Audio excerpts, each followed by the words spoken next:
Introducing a couple of dignitaries here with us. Let's quickly start our introductions or round of introductions by recognizing and welcoming the presence of the country representative, UNICEF Nigeria, Ms. Wafa Saeed. A round of applause for Ms. Saeed. Thank you so much for joining us and, of course, encouraging this beautiful ceremony. And also, Rona Khan, who's the Deputy Country Representative of the program. Welcome. Celine Lafoucry, the Chief of Field Office, Lagos. Bienvenue. Welcome. May we also recognize the presence of the Trustee Diamond Award for Media Excellence, Dame, in the person of Mr. Larry Ido. And my one and only president and brother, Mr. Eze Anaba, Nigerian Guild of Editors. Absolutely. And also here present is someone, for those who may be conversant with the social media space, and of course someone a lot of Nigerians, or a good number of Nigerians, would actually want to consult. If you're familiar with his content, you'll probably hear him once in a while say, Nkechi, come closer. Ladies and gentlemen, make welcome for Dr. Chinonso Egbema.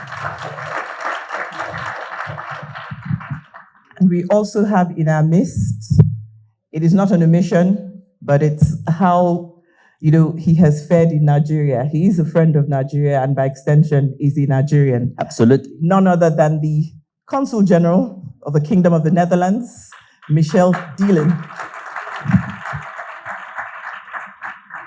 Thank you very much. So with all protocols duly observed, and of course more recognitions as we get on in the course of today's program, I would like us to please welcome, for the opening remarks, Mr. Eze Anaba, the President, Nigerian Guild of Editors. He's going to give his opening remarks touching on the importance of the Nigerian child. Thank you very much. Thank you for joining us.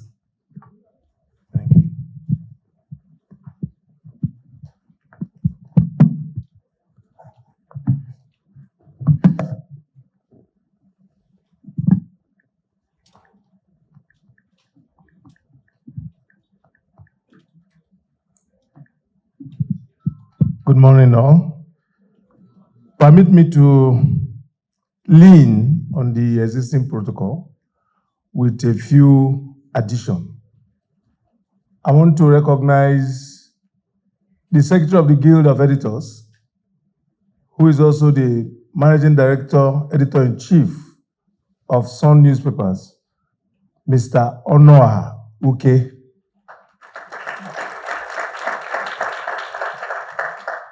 Permit me to also recognize the Vice President West of the Guild of Editors, who is the weekend editor of the Guardian newspapers, Dr. Kabi Alabi. And some of my colleagues here, the Deputy Provost of the Nigerian Institute of Journalism, my brother is there. Name escaped me now. Having said that, my sister did an elaborate intro of the UNICEF gang. It's also important I also recognize my constituency. So, ladies and gentlemen, good morning. I'm asked to do an introductory remark. It's a little bit lengthy, but it's important I read them. Nigeria is in a state of emergency. If we did not know before, we should know now. At no other time in our history, except during the Civil War in Nigeria, has the condition of our children been this uncertain. The government's declaration of the highest level of security alert recently only underscores the reality that these are not normal times. I will not dwell on the long list of abductions and violence that have erupted across the country in recent days or weeks. But whenever we attempt to understand who the latest victims of these barbaric attacks are, we almost always find the same tragic pattern. Children killed, injured, displaced, or traumatized. The bloodshed has been relentless. This is precisely the kind of human suffering the United Nations sought to prevent in 1954 when it dedicated a day to promote and protect the rights and well-being of every child. Yet, 71 years later, the condition of the children, the condition of the Nigerian child has declined so gravely that the very schools meant to nurture future leaders have become theaters of war. This reality imperils not only our present, but also our future. Nigeria is home to more than 220 million people, half of whom are children. What happens to our children happens to Nigeria. As media practitioners, we must confront some painful truths. Millions of Nigerian children are out of school, the highest number in the world. Girls are disproportionately affected due to poverty, conflict, cultural norms, and lack of basic infrastructure. Millions of children under age 1 are not vaccinated, placing them at risk of preventable diseases. Children across the country continue to endure violence, abuse, child labor, and early marriage. In multiple regions, children have been forced into becoming combatants, their innocence and futures stolen. These are not mere statistics. They are the lived experiences of children whose dreams and our country's future are being derailed. To reverse this tragic trajectory, the media, civil society, UNICEF, and the government must work in lockstep. Now, since this is a media symposium facilitated by UNICEF, what are the steps the media can take? And I have a couple here. The media is not a passive observer. It is an active participant in shaping public consciousness and influencing policy. Our constitutional obligation is clear. We must amplify the voices of the voiceless, bringing attention to the daily struggles of children, from lack of education to health inequalities and insecurity. We must use accurate and verifiable data, working closely with partners like UNICEF to drive evidence-based reporting. We must celebrate successes of child-friendly policies, community-led initiatives, and young change makers who are writing their own stories. We must embrace solution-based investigative journalism that helps the public and policy makers understand how to fix the problems, not just what they are. An example of this is what happened recently.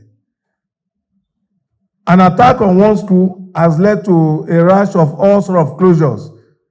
Even apart from the north, even in the south, their schools have been shut down. without evidence. Even some governors shut down schools without even knowing why they shut them down. What is the role of the civil society?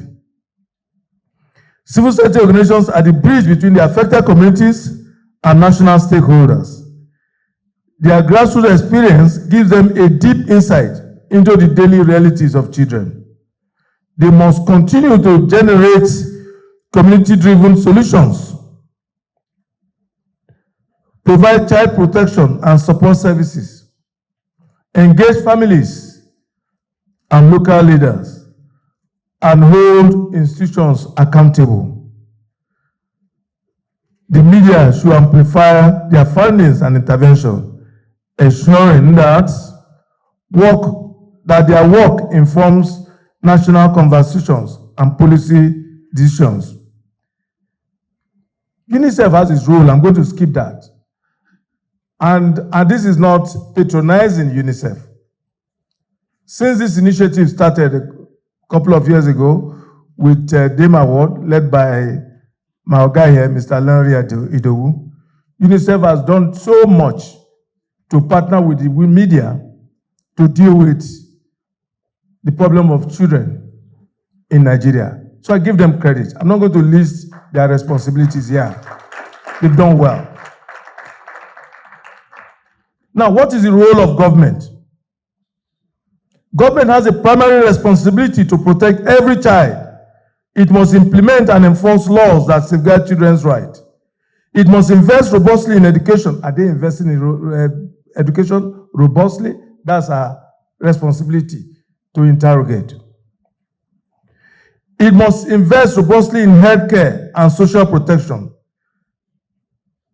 Importantly, government must secure schools and communities, ensure accountability for violence against children, and government must collaborate openly with the media and civil society to build trust and transparency. Without strong political will, advocacy remains incomplete. Now, what's the call to action? This for the three partners. We must leave today's symposium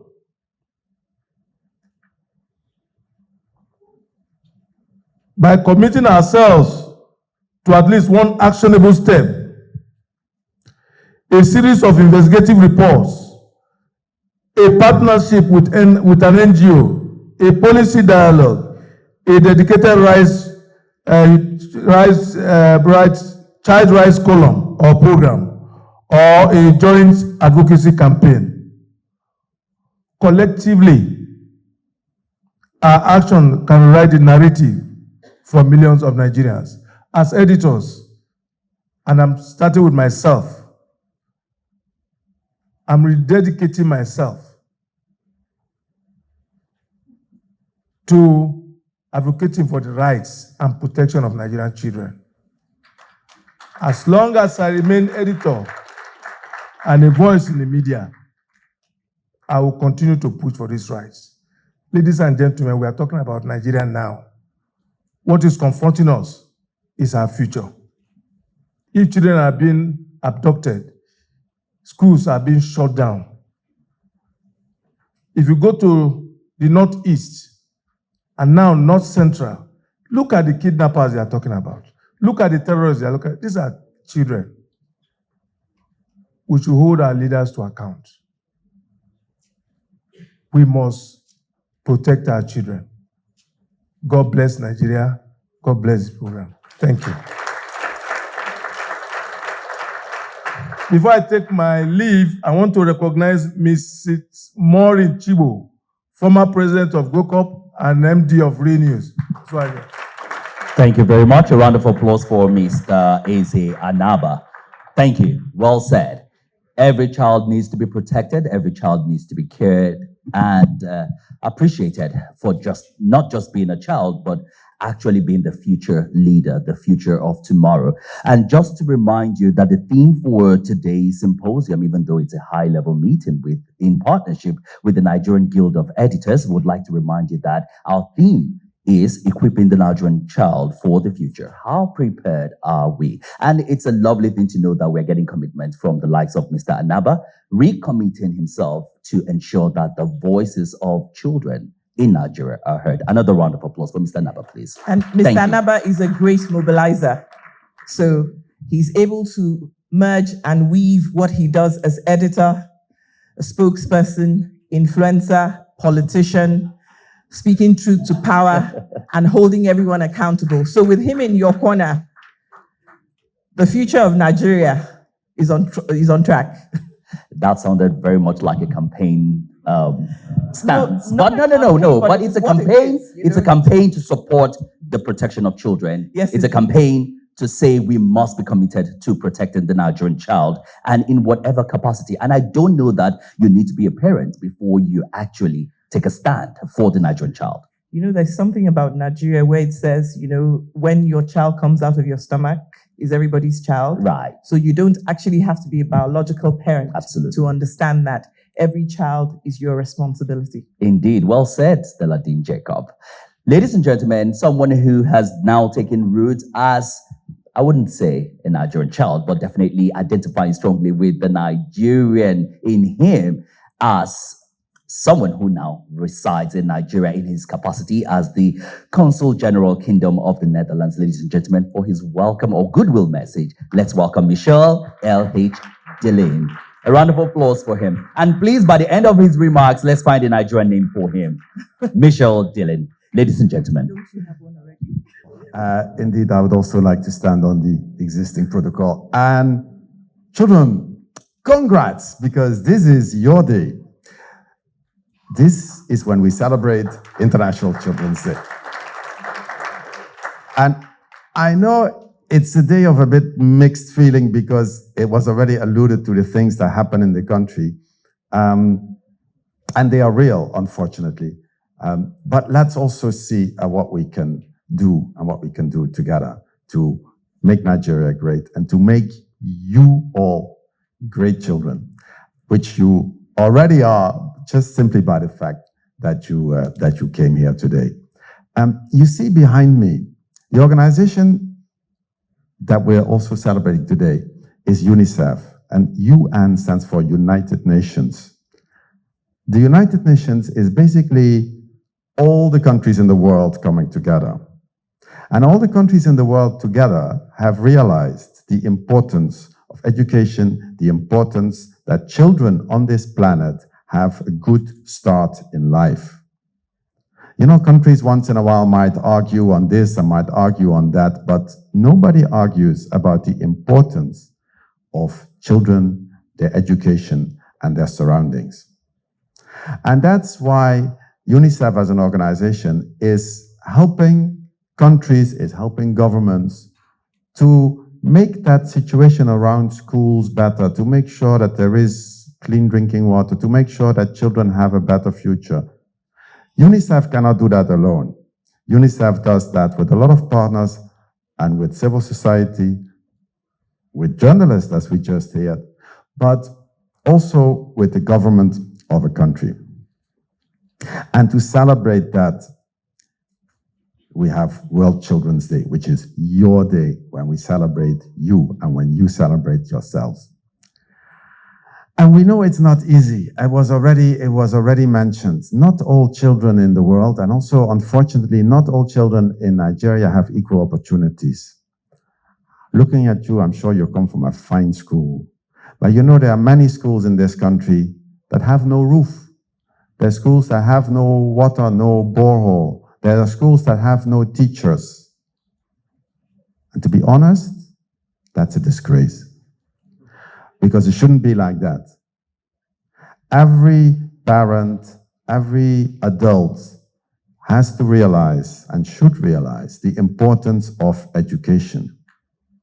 And you can say, oh, Nigeria produces more oil, or the economy is going better, or the inflation is going down, all these economic numbers. You know, we go to Abuja, we talk to the World Bank and the IMF, and they tell us, well, the macroeconomic numbers look better. Fine. But as long as the schools are not running as they're supposed to run, nothing goes better.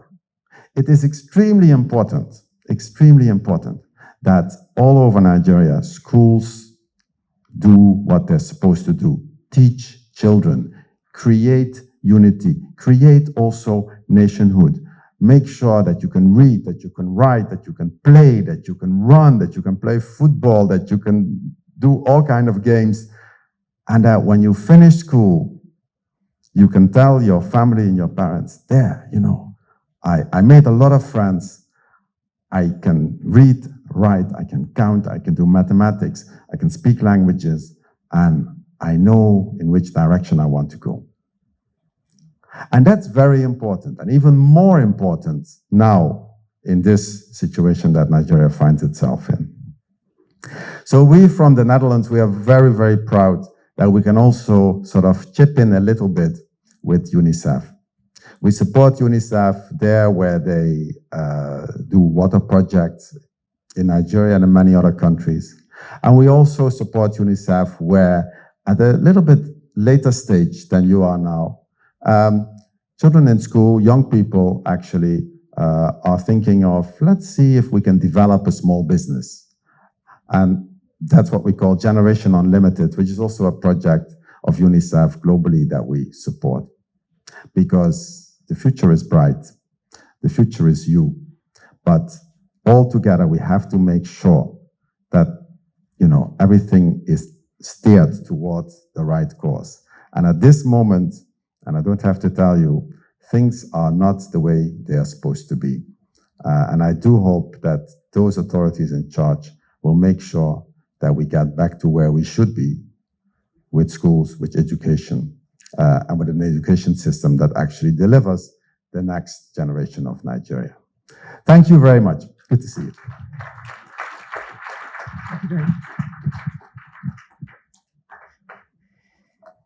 Thank you very much, Consul General of the Embassy of the Kingdom of the Netherlands, Michel Dielen. And as you just heard him speak to our young folks here, the future is bright and the future is you. Strong words of encouragement and for you to understand that people stand with you in solidarity and everyone here is committed into ensuring that that future is on course. It is my pleasure to introduce now a young advocate for UNICEF, and he is coming here to recite the Nigerian child through my eyes. It is my pleasure to call Tinafi Akawu.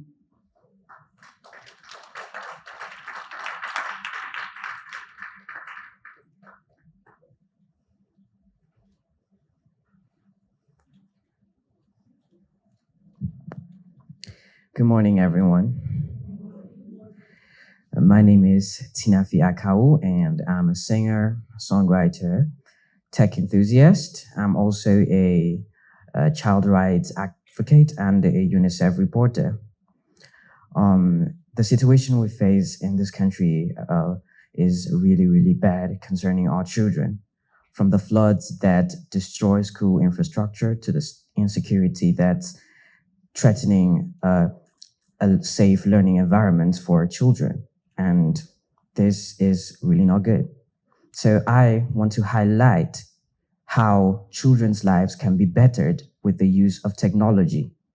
Now, since this is for the future, I mean, technology is what drives the world today. Artificial intelligence, blockchain technology, all these things are the backbone of the child's future today. So now I'd like to talk about security. Now, the way school kidnappings have reoccurred is really alarming. Now, imagine a system whereby an AI security system actually alerts the authorities before any kidnapping attempts happen. It checks and then it immediately spots anomalies and then sends it to the authorities for the appropriate action. This could actually significantly reduce the number of kidnappings we have in the country. Now, secondly, I also want to talk about digital inclusion. We're in a world where, or in a country where access to the internet is limited, and many children do not even have access to quality internet or the web, and it's really alarming. Now, this could be changed if the government can make policies that actually encourage or actually help out children in these certain areas. Now, for example, they could be programs that train young individuals in technological skills like AI and machine learning, like I said, which can actually put the country in the global map, because if the Nigerian child can innovate, it will definitely put the country at a global scale. And I also want to talk about the lack of mentorship and funding that children get. Now, for example, a lot of children actually innovate, but they never ever get to leave the room. For example, imagine if there's an app, like me that I'm visually impaired, I developed an app, for example, that can actually help visually impaired people navigate with their smartphones using AI. So instead of having a guide helping them navigate around, it just sees through the camera lens and then directs the person wherever they are to go. And this is just me. There are thousands or even millions of more children that have similar ideas but never get to leave their rooms or never get to stop being ideas. Now, the media has a very important role to play. They can serve as the voice to the children. They can actually encourage the government to formulate better policies and even set up programs that can actually showcase such children that have talents. And I believe that if some of these policies are implemented, then the Nigerian child would go a long way and it will better the lives and the future of Nigeria. In conclusion, I would like to sing a song titled Unstoppable by Kabams, Asuka. And if you're any child hearing me right now, I just want to let you know that you can do anything you possibly can. I've been down the road where failure seemed familiar. No one thought that I would ever come this far, when everything was telling me that it was over. Still there was a fire burning in my heart, and there were days I felt like I was at my lowest. I pushed so hard I couldn't see beyond the pain.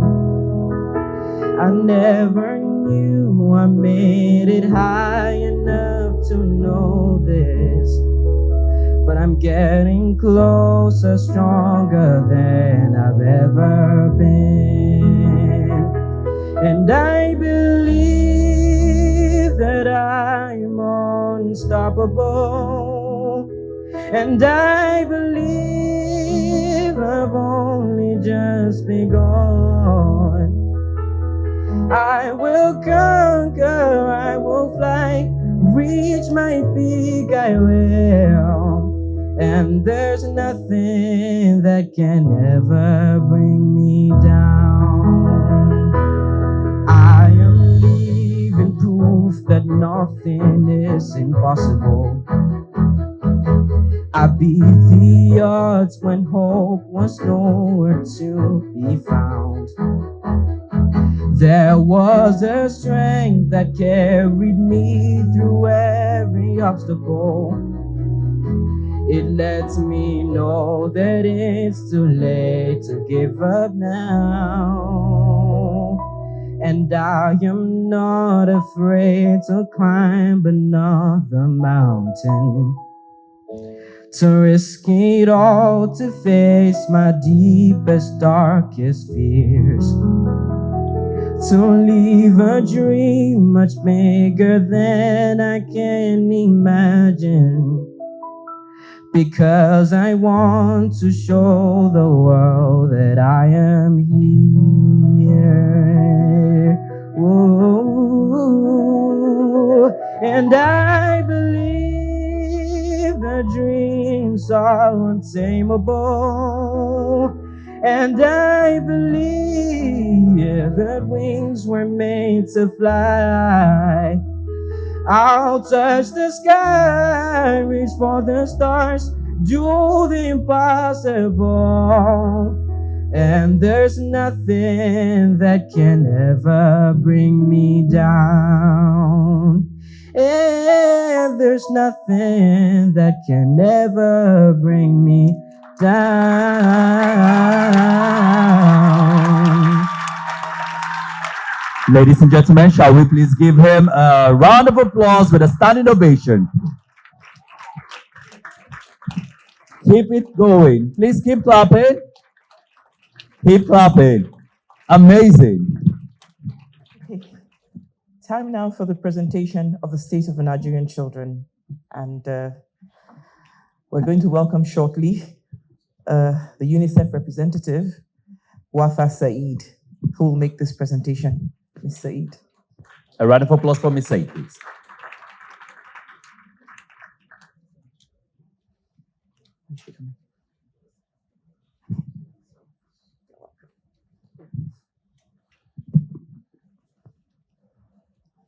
Okay, so let me recognize Mr. Eze Anaba, the president of the Nigerian Guild of Editors. Also, Mr. Lanre Edowo, Diamond Award for Media Excellence. Also a friend of UNICEF, Nigeria, and the social media influencer.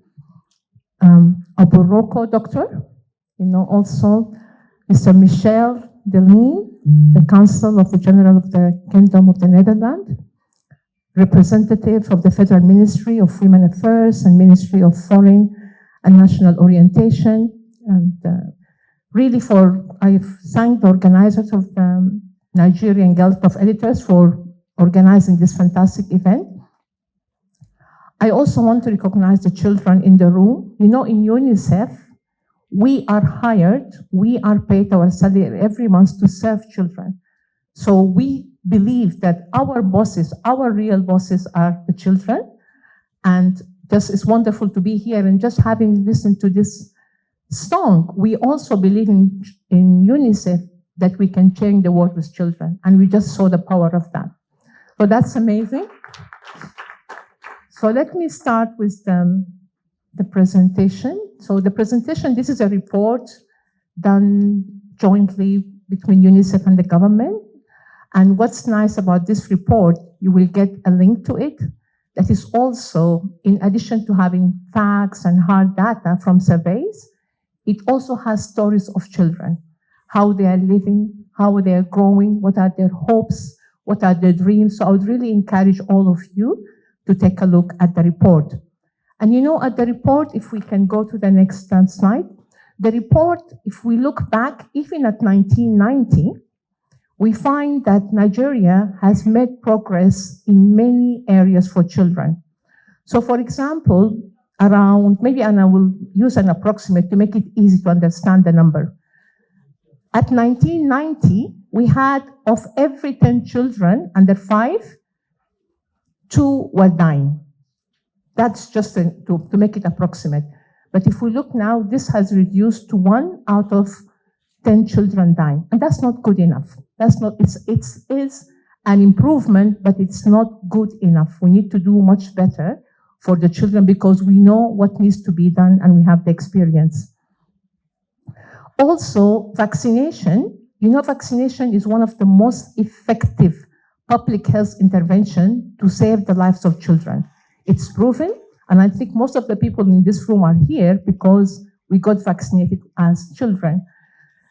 Around 20 years ago, only 13% of children were fully vaccinated. 2023, 2024, 20 years later, this has actually tripled to 40%. And this is a big improvement. However, we still have more than 2 million children that are not fully vaccinated. So this is also an area that we have to do much better.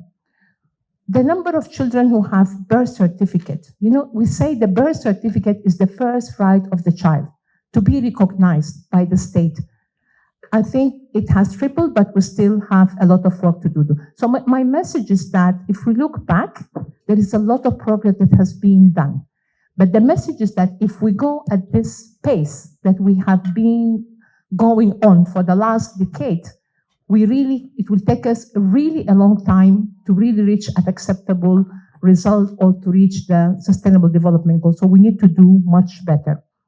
I think many people spoke about children before me are being out of school, a large number of children still, under 5 dying, 0 dose children not immunized, and just I think the wonderful song that we have heard, I think spoke about the future of children. We have in Nigeria, we estimate that almost maybe 40% of children are stunted, and that means it's an impact on their brain development. And as we just heard now, it's about the future, how these children will be prepared for the future if they are not in a position for their brain to develop to the full potential. This means it impacts their ability to learn, to earn, and to be really competitive and to contribute to their nation in the future. And of course, people quote Nigeria with large number, but I also tell them Nigeria is a very big nation. And as somebody was reminding me, some states is like the population of a whole country. So that's why we have a large number of children in Nigeria. And that's why whatever we do in Nigeria, and I think we're making progress, will impact the whole globe. I mentioned here about the health, the vaccination, so we can move on to the next slide. I just want to flag also that we have a large number of children, what we call severely acutely malnourished. And a child that is severely acutely malnourished is 10 to 12 times at risk of dying compared to a nourished child at their same age. And this is really very, very difficult. I think there's a lot of work being done to treat these children. But I think this is really a serious issue, and we really need to have investment in addressing malnutrition among children. And I'll speak to that later on. If we move on to talk about education, I think as mentioned by our colleague from the Netherlands Embassy, we know that education is the accelerator for everything. If mothers, if children, if young people are educated, everything else will get better. There is evidence. For example, WHO issued this, and this is based on research, that if a girl completes her secondary education, child marriage will reduce by 2%. We know that, it impacts health, it impacts the economy, it impacts everything. Education is accelerator of everything, and where we need to put all our collective efforts. And for me, as somebody who comes from the continent, it's really a heartbreak, because even the children who are going to school, 3 out of 4, by the age of 10, they cannot read and comprehend properly. And also, they cannot do proper mathematics. So we really need to look into the quality of our education. How, not to just kids to school, but we really have to ensure that every child have a solid foundational literacy and numeracy. This is something very, very important, because it's not just the issue of getting children to school, but also getting them quality education. Maybe we can move to protection. I think as mentioned earlier, yes, we have a large number of children that are impacted by what we call grave violations against children. And that is in the areas impacted by conflict. It means that these children are abducted, are recruited, are harmed. And I think one of the things that struck me in Nigeria, that I've served in many continents and many places serving for children, is that in Nigeria, 2/3 are girls. Usually the girls would be 10 to 15%. So that's also another issue, because girls have certain vulnerability that we need to look at. And I think some of the speakers before me spoke about the abduction of students in school, both girls and maybe boys. And I think we also believe that, that this is, education can never be the casualty of conflict or insecurity. Educations and schools should always be safe places for children to learn, and the communities and parents should also know and have confidence that their children will go to school and be able to learn in safety. If we look at water hygiene and sanitation, we still also have significant challenges in Nigeria. So we have 48 million people estimated to be practicing open defecation. But just last week, we have the states of Katsina and Jigawa. They were declared fully open defecation free. And I have visited with my colleagues many villages where the community themselves have found solutions. They work with business toilet makers to find options that are affordable. So it is possible. It can be done. If it can be done in Katsina and Jigawa, it can be done in other places as well. We also find many schools and health facilities don't have water, don't have hand washing facilities, and that's something very critical. And we also know that girls sometimes, if there are no wash facilities in schools at certain time, they would also drop out of school. Okay, so let me just also to look at what can be done and what must be done. But I just want to conclude about the figures in the report. So if I would summarize it, yes, there is progress. If you look at the last 2 decades, a lot of progress has been done. But the point is that if we continue at this rate, so many lives of children will be lost, so many opportunities will be lost, and we have to do something different. We need to invest more, we need to do more, we need to scale up, and we are in a better place because we have experience, we know what works, and we know that it can be done. So that is the message that I want us to take from them. Yes, there is progress, we need to celebrate the progress, but we still have a work to be done, and we have to accelerate. We have to sustain what is being done, we have to scale it up, and that is required collective action. So, for example, here from the government side, I think routine immunization, one of the speakers, I think earlier, mentioned about giving children the best start in life. For children to get the best start in life, they have to be also immunized, they have to be exclusively breastfed, they have to have good nourishment. And that's why I really want to stress, and anybody, especially there are people from the media, we really have to put our voice and efforts in routine immunization. If we invest in strengthening routine immunization, and that is at the primary healthcare level, we will save so many lives of children. That is something very critical. That means that we have to get the vaccines, but most importantly, the human resources, which is the community health worker, the nurses, the doctors.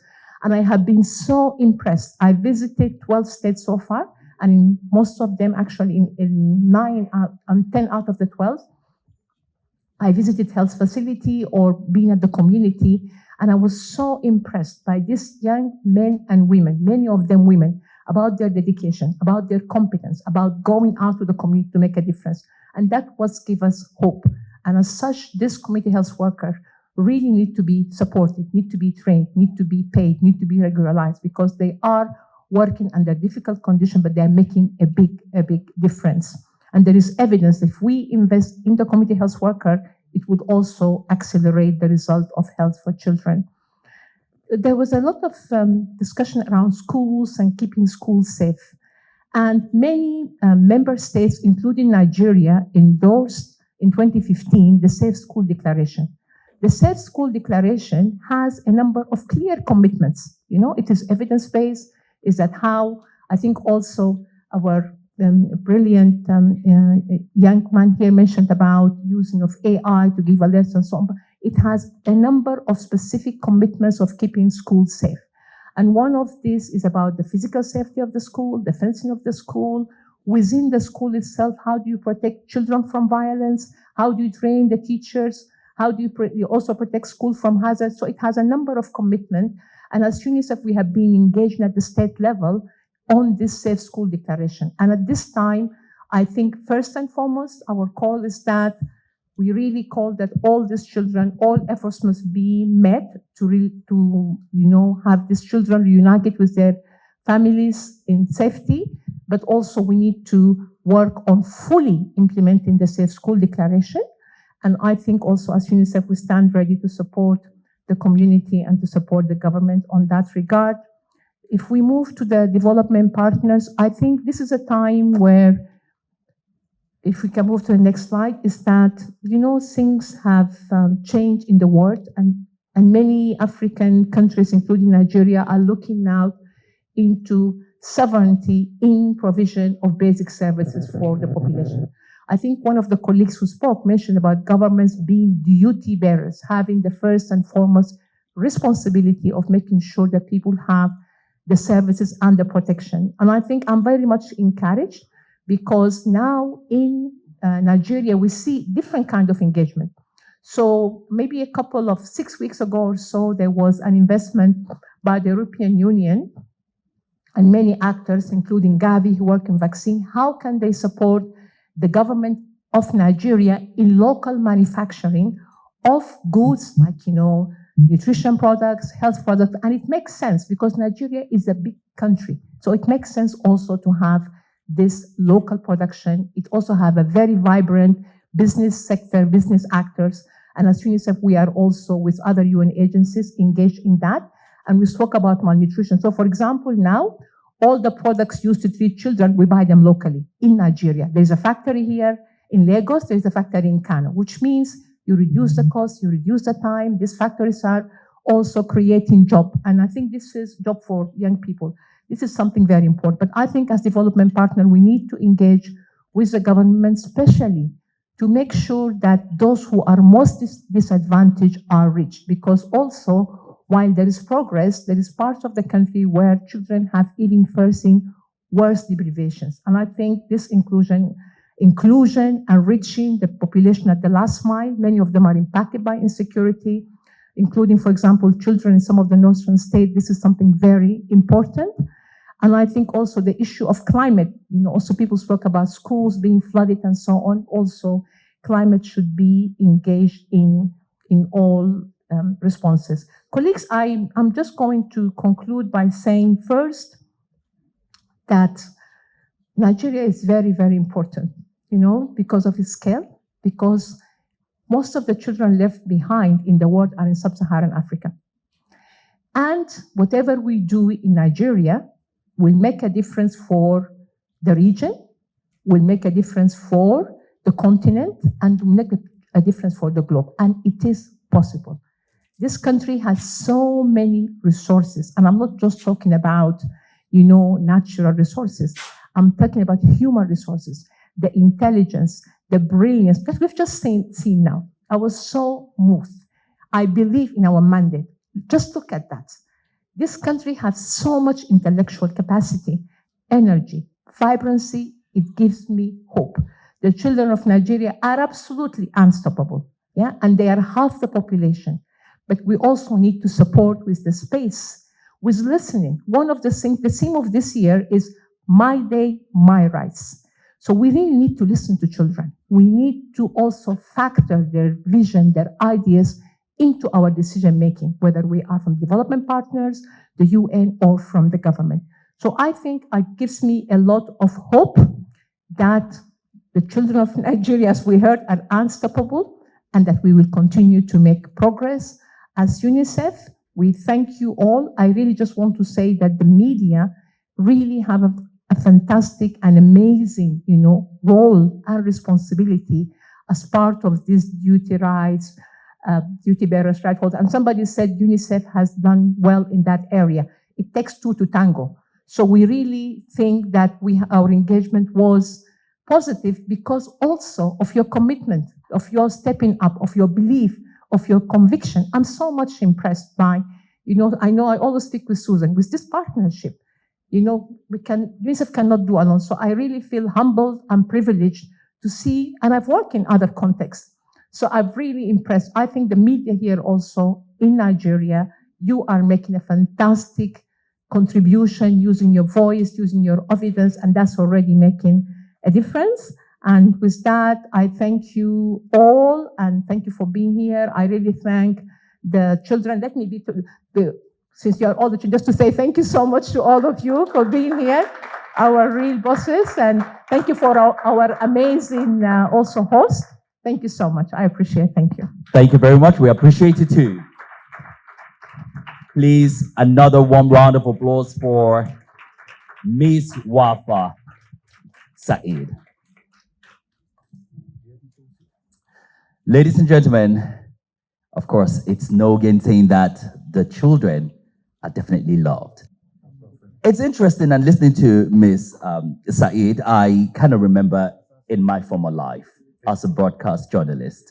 I mean, I say former life because I have transitioned through very many career paths, from being a broadcast journalist to being a corporate brand strategist to whatever else I'm doing right now. But back then, when I worked as a journalist, a broadcast journalist, investigative reporter precisely, I remember my editors back in the day, and when I say back in the days, as far back as 1997, 98, and there was a bit of a challenge with them understanding, or 99 thereabout, and they couldn't just understand why I was particularly interested in having a series of reporting dedicated to children.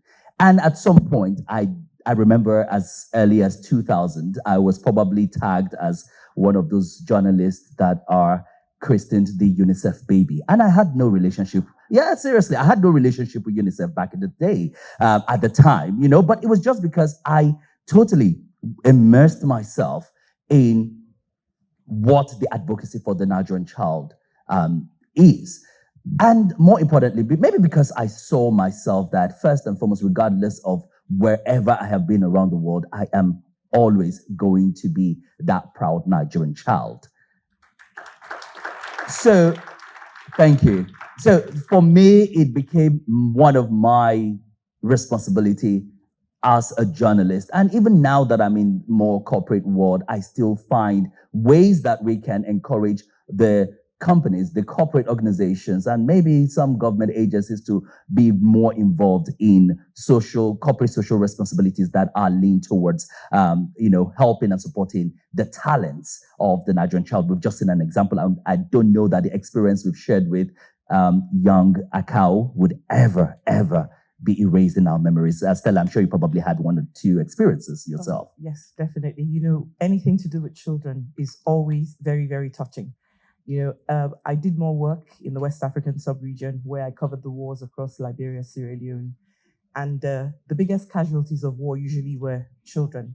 And because they're innocent, they're helpless. So you wonder, when these things happen, do people basically step back Right. and think about what the consequences of their actions or their inactions are? Yeah. And so it's it's one that is very, very touchy. It's very difficult to basically report on things like that without losing your sense of objectivity. But then the thing is, can you be objective when you see the things you see? Absolutely. And then you're torn between the need to know, the right to know. Absolutely. So that you don't get criticized for going overboard or basically bringing your emotions. But the thing is, we're human. So there are times when keeping your emotions in check are just difficult. But for me, the thing is, with your microphone, with your camera, Absolutely. and your pen, Yeah. there are things you need to do to ensure that the rights of a child are protected. Absolutely. Well said, Stella. Well said. And we're particularly excited that UNICEF has made this symposium possible, partnering very strongly and nicely with the Nigerian Guild of Editors. And that is why we have the theme, Equipping the Nigerian Child for the Future. How prepared are we? There are a few recognitions. Stella will take those. Yes, okay. I'm going to struggle to read my president's writing. Okay. So bear with me, please, if I butcher your names or if I get it wrong. Let us blame Mr. President. So it's our pleasure to welcome the editor of the Guardian newspaper, Dr. Femi Adekoya. Thank you. The editor of the Independent News, Don Ikere. The Assistant Secretary of the Guild of Editors, Gabriel Akinadeo. Ngoma Choki. Okay. Director of News, Voice of Nigeria. Emeka Benduru, Editor of Niche Newspapers. Zebulon Agomo, Weekend Editor, Business Day. Sam Nze, Editor of The Monitor. Jeffrey Ekoma, the Editor, Sunday Telegraph. And Tessie Gomo, the Deputy Editor, Weekend Punch. May we also use this time out to recognize and, of course, appreciate the presence of students from the Ojodu Junior Grammar School here in Lagos. You're most welcome. And remember, you are the future leaders. You are the future of Nigeria. And in conversation around reinforcing the role of media in mainstreaming child rights, it's with pleasure would like to introduce to you the moderator for this particular session, which has been carefully and intentionally woven into the program of the day.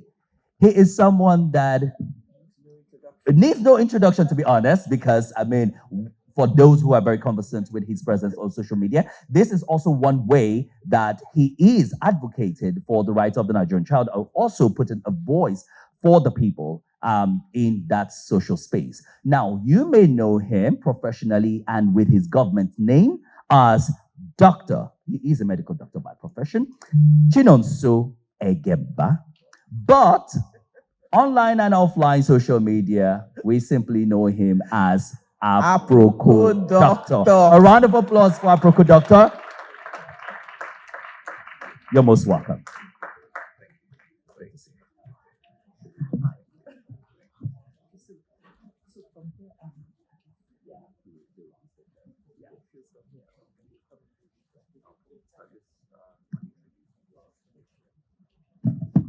Good morning, everyone.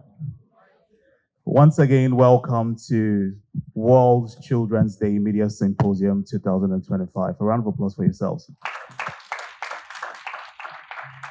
And in the theme of the event, I would love us to give a round of applause again to the children to which we're gathered here for.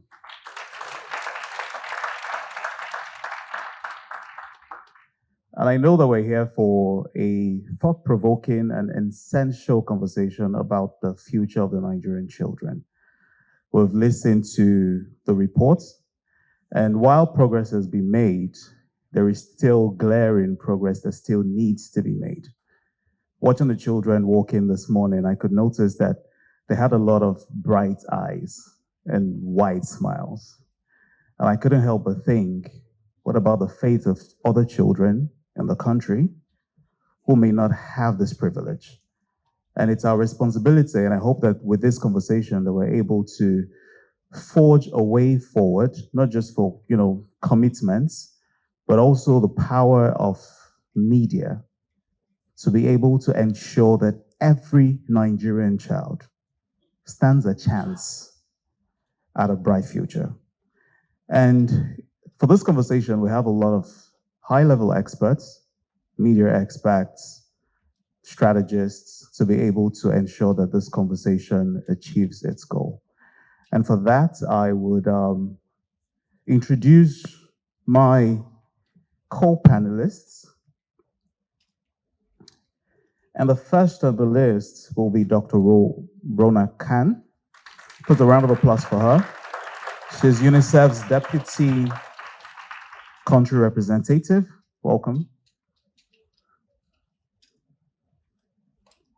Thank you, sir. Yes. Thank you so much.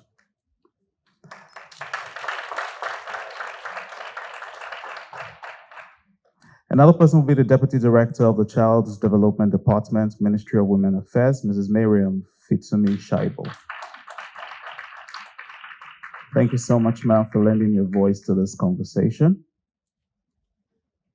I also have with me Mr. Henshaw Ogubike, who is the Director of Public Communication and National Orientation.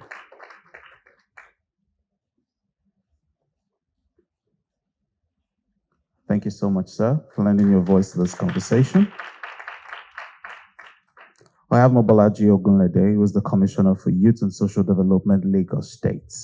A round of applause, please.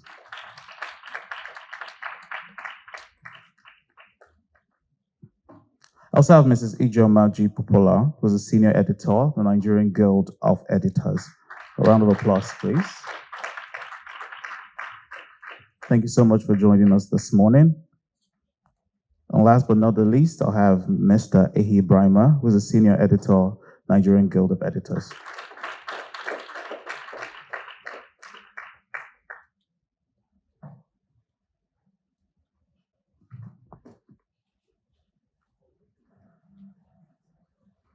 I want to thank you all so much this morning for joining us in this conversation. I think we'll just jump straight into it. And I'll start with you, Dr. Browning. Nigeria has a staggering population of children, 85 million children under the age of 18. And you could well say that this is a country within a country. And we also have in our faces limited resources and scarce funding. How does UNICEF decide where to focus these investments in order to make the largest impact for the children's future?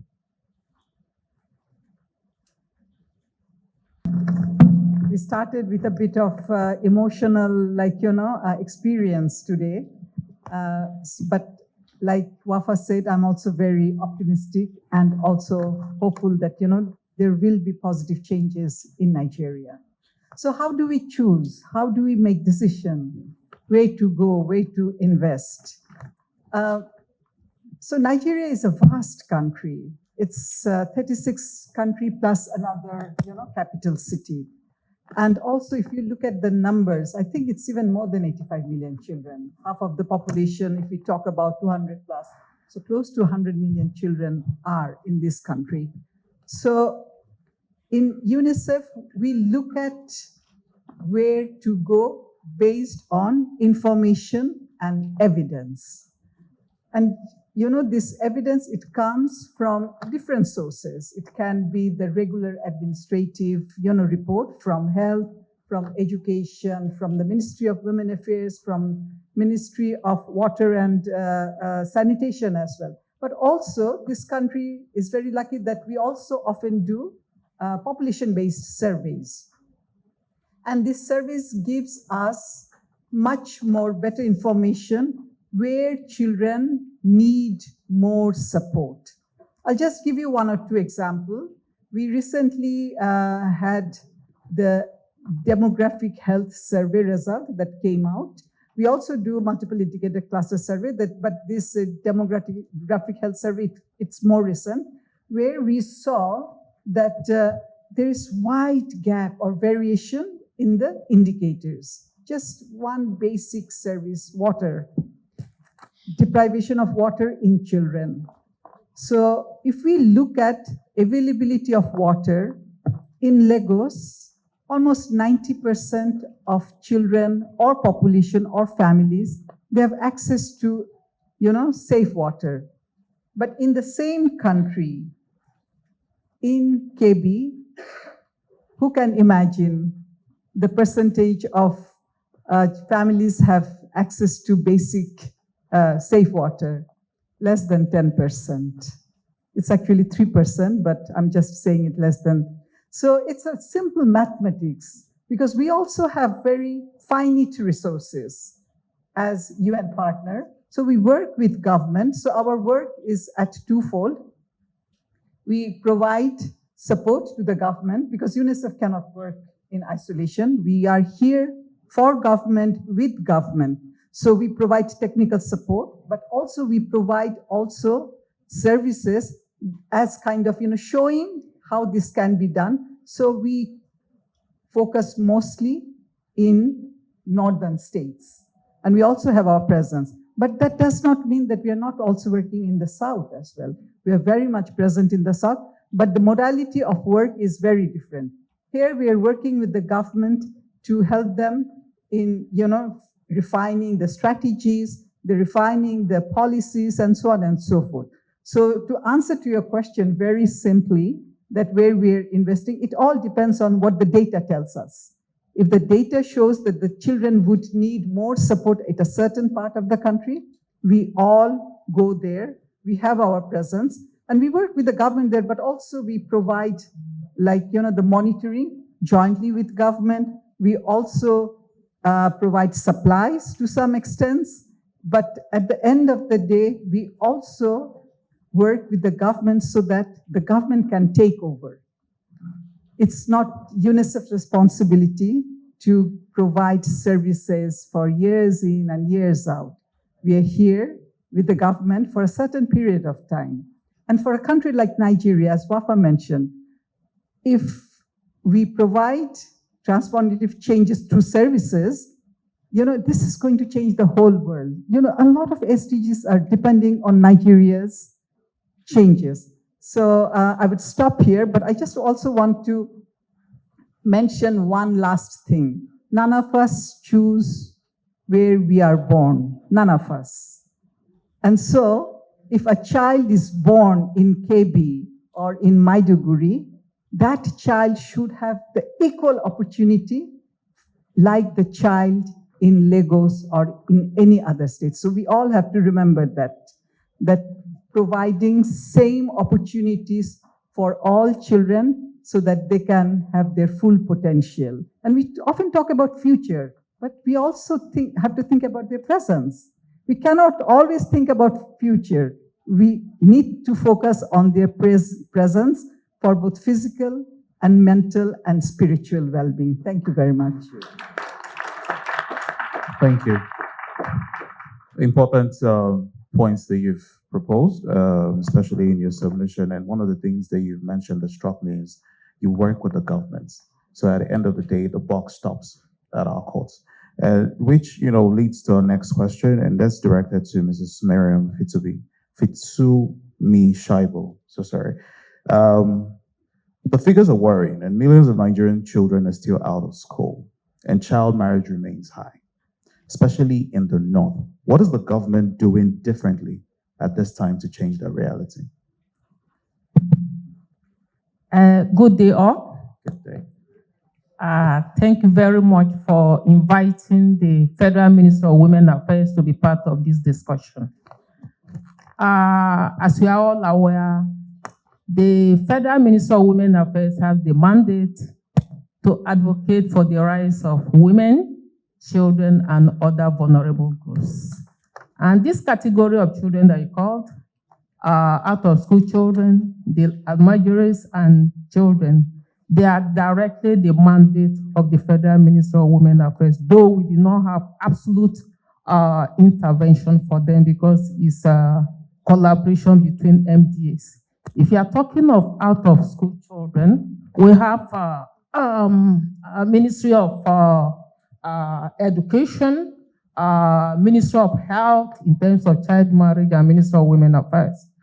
But you are talking of what is the government doing differently. So I'm not here to start talking about the Child Rights Act, which is 2003, over how many years ago. We are not here to talk about that. So I'll take it from the, let's say, the establishment of the National Commission for Almajiris and Out-of-School Children that was established in 2003.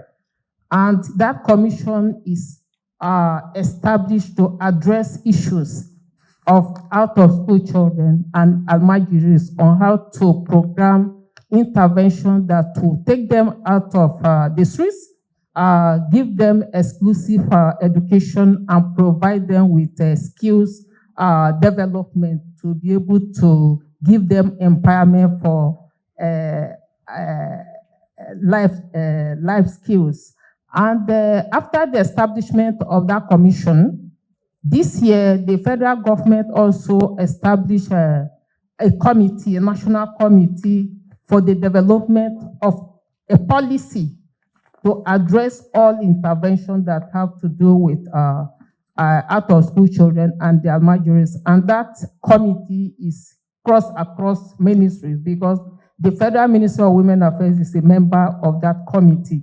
So there are so many interventions that the government is doing. For example, you cannot talk of girls' education without mentioning the Agile project. That is Adolescent Girls Initiative for Learning Empowerment. That program is to promote girls' education from the hard-to-reach areas, that building their skills, building infrastructures in schools, giving scholarship, and other interventions that will ensure that girls are enrolled, retained, and complete their schools education. They started with 7 states, but right now we have about 18 states that have keyed into that program to address issues of girls in school. Then you also have this project called the Lumina project. That one, because you discover that issues of child marriage, one of the root causes is poverty. So what is the federal government doing differently? They are using that project to empower the mothers by teaching them life skills. It comes in 3 stages. The first stage is to, first of all, empower the mothers by giving them skills, by giving them financial support with the condition that you must enroll your girls in school. Then the second stage is to ensure that these girls are given skills and they are in school. Then the third stage is to ensure that you enhance their skill and even allow them to go to higher institutions. Apart from that, there is another project or intervention by UNICEF that the federal government has already keyed into it. That is developing a policy of re-entry of girls. Those that left school due to marriage, those that left school due to pregnancy are given opportunity to come back to school. So if you look at the totality of this impact, and this Lumina project is targeting about 1 million children by 2030, the Almajiri intervention is targeting about 8.6 million. The IJA project is targeting about 3.9 million. So when we are talking about 10 point something million out of school children, by the time you target the projection of the total impact, by 2030, we must have gone far. Then apart from that, the Federal Ministry of Women Affairs is contributing because there was an assessment that even menstrual health and hygiene contributes to absenteeism of school. Yeah. And by the time school children mature, they start seeing their period, they tend to withdraw from school. One, there's no provision of pad in school. There's no water. There's no separate toilet. So what are we doing? We develop a national policy on menstrual health and hygiene management, which has been validated. And the Honorable Minister, Imam Suleiman Ibrahim, is taking it to the Federal Executive Council. So these are some of the activities that the federal government is doing differently. Not about, because for long, the 36 states and FCT, they have passed the Child Rights Act. So we are not campaigning for implementation again, but we are doing all these things differently to ensure that the Nigerian child is well protected, is well developed for the future. We might not be where we want to be, but we have since left where we used to be. Yep. And we'll continue to call on every stakeholder to collaborate with us to do more. Thank you very much. Thank you so much. We can see that a lot of well-meaning policies have been passed. And permit me to ask a follow-up question. And the follow-up question will be, there's often a gap between the policies made and the effect on the children. And I'm sure that in line with the policies that are being made, there is also a plan to ensure that these policies are actually effective in the lives of these children. Could you kindly let us on some of those ways that you ensure that the policies will be carried out to the last mile? Okay, thank you for the follow-up question. You know, like I said, the Federal Ministry of Women Affairs, we're an advocacy, awareness, and sensitization creation ministry. And there is no policy that is developed that will just keep it on ourselves. If you develop a policy and you keep it, it means we have not achieved anything. So in the process of developing a policy, we do that policy with all stakeholders. Because the moment you call the Federal Minister of Women Affairs, or the moment we want to develop a policy, and we are calling stakeholders, first of all, our mind goes to Ministry of Health. We go to Federal Ministry of Education, we go to Federal Ministry of Information, of course, National Orientation Agency will be there. And with the next donor agency we'll get to will be UNICEF, UNFPA, UNESCO. And we develop this policy not without the Child Protection Network. You know that there is Child Protection Network across the 36 states and FCT. And we also, in line with the provisions of the Child Rights Act, Section 260, there is a provision for the National Child Rights Implementation Committee, State Child Rights Implementation Committee, and the local Local Government Child Rights Implementation Committee. And we work with communities, we work with NGOs, we work with CSO, all these people that work in communities, we work with them. Because Abuja is like a state, like every other state. So there's nothing you do in Abuja and you think you have done something very well, unless the information goes across the country. And that is why my ministry did not joke with the media. Because when I look at the media, I say, like we are in this hall now, if the media are not here, whatever we discuss here will remain here. But I know with the presence of the media, this information will be worldwide and everybody will be knowing it. So we don't joke with the media at all. Like yesterday, the Federal Minister of Women Affairs, the Honorable Minister, had a press briefing on the 16 days of activism. 16 days of activism starting from 25th to 10th of December. It's always having media releases, press conferences, interviews with the media, because he knows that with the media, the information is out there. So we don't joke. All we do goes to the community. Thank you very much. Thank you. Thank you so much.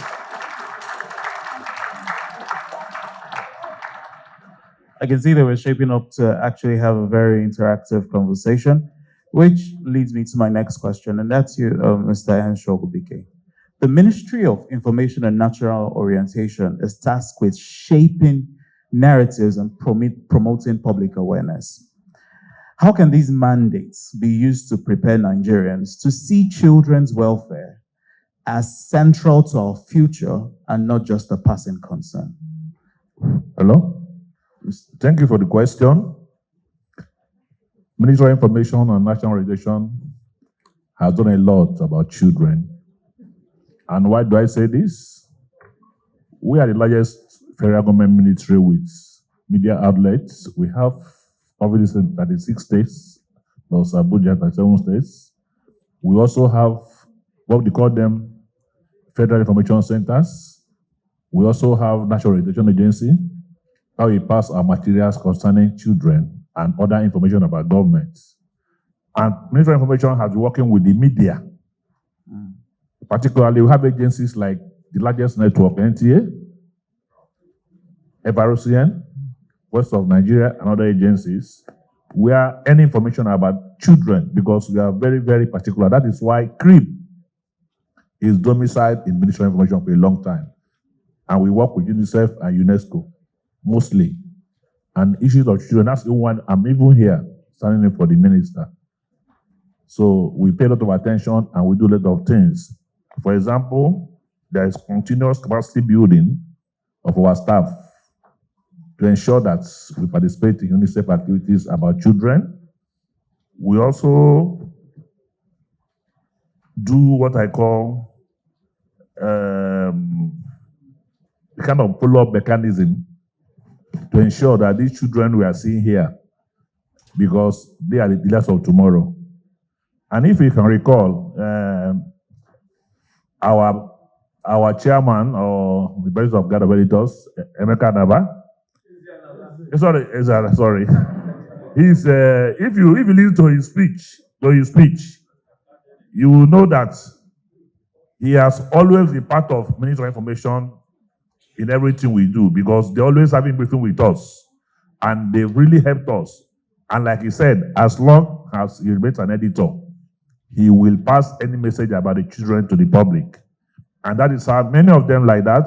I saw Emeka, Zeduru, and others, even the MD of the Sun. We work with the media, Ministry of Information. We cultivate the media. And sometimes that is how you stop misinformation. So this is the way we go to preach about children and other things in society. If you listen in the past, there's a song that is very, very common. Our children are the leaders of tomorrow. Do you remember that song in NTA? They need to play. These ones, they are the future leaders. That's why we pay attention. So the ministry is contributing a lot. A lot. We're also working with NGOs. We try to adopt a kind of inclusive child protection plan. What I mean by that is that anything we are doing, we are very concerned about the children and what how they are going to be tomorrow. If you look at this closure of schools people are talking about, some of them are misinforming people. Some are not real, the numbers they are quoting. And we have been helping to push narrative. And the president of editors also knows, he helps. Like he said that he will keep seeking the truth. Okay, I hope I'm correct. Yes, and my minister says he will also keep speaking the truth. The current minister of information, you always believe whatever he says because he speaks the truth to power, or in power. While he speaks the truth to power, the minister speaks in power. So we have contributed a lot towards the development of children through enlightenment and sensitization. With this, we are going to go places, and we want to commend UNICEF for their lead role, for their cooperation of data, because they participate actively and they work with government in a very good way. So that is it. So that is what we do. Thank you. Thank you. Thank you. Thank you so much, sir. Permits me to go to the media this time, especially as we understand that your role in achieving this goal is very important. UNICEF's latest report, and my question is for Mr. Ibrahim. UNICEF's latest report shows that child poverty rates are rising where coverage is lowest. How do editors ensure that these children don't just remain visible behind the numbers? Yeah, thank you.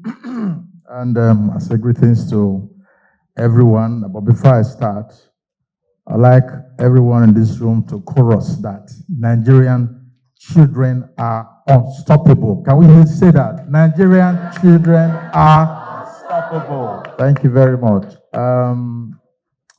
The media, you listen to the last two speakers, and they try to, tell us that they have robust partnerships, relationship with the Nigerian media. I'm talking about the Ministry of Women Affairs.